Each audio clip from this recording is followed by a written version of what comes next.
بسم اللہ الرحمن الرحیم۔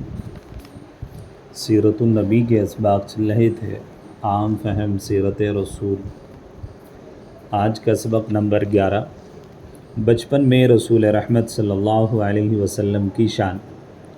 رسول رحمت صلی اللہ علیہ وسلم کی عمر بہت کم ہے، 7-8 سال کے ہیں۔ مکہ مکرمہ میں شدید قحط پڑ جاتا ہے، لوگ بل بلا اٹھتے ہیں اور مکہ کے سردار عبد المطلب کے پاس جمع ہوتے ہیں۔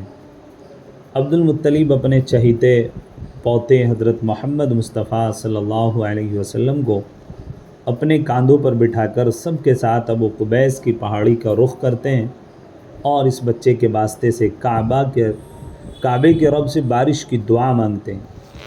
پہاڑ سے ابھی اترے بھی نہیں ہیں کہ بادل چھا جاتے ہیں اور رحمت کی موسلا دھار بارش ہونے لگتی ہے۔ عبد المطلب کی کوئی چیز گم ہو جاتی تو رسول رحمت سے کہتے کہ فلاں چیز ڈھونڈ لاؤ، آپ علیہ السلام وہ چیز لے کر ہی پہنچتے تھے۔ عبد المطلب کو آپ علیہ السلام کی ذہانت و دانشمندی پر پورا اعتماد تھا۔ ایک مرتبہ عبد المطلب کے کچھ اونٹ گم ہو گئے، لوگوں نے بہت تلاش کیا مگر اونٹ نہ ملے۔ دادا نے رسول رحمت صلی اللہ علیہ وسلم سے کہا تو آپ علیہ السلام اونٹ ڈھونڈنے کے لیے نکل پڑے اور بہت دیر لگا دی۔ عبد المطلب بہت پریشان ہو گئے، بے چین ہو کر ادھر ادھر پھرنے لگے، اپنے آپ کو ملامت کرنے لگے کہ ناحق اس کم عمر بچے کو پہاڑوں میں بھیج دیا۔ پریشان ہو کر بیت اللہ شریف آئے اور طواف کیا، اللہ سے رو کر سلامتی کی دعا کی۔ تھوڑی دیر گزری تھی کہ رسول رحمت صلی اللہ علیہ وسلم اونٹوں کو لیے لوٹ آئے۔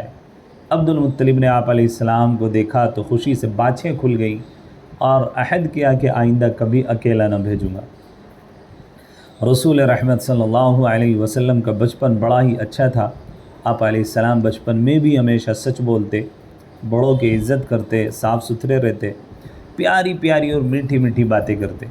مکہ میں اس وقت شراب پینا، جوا کھیلنا، کمزوروں پر ظلم کرنا عام تھا، مگر آپ علیہ السلام کا دامن ان تمام برائیوں سے بالکل پاک تھا۔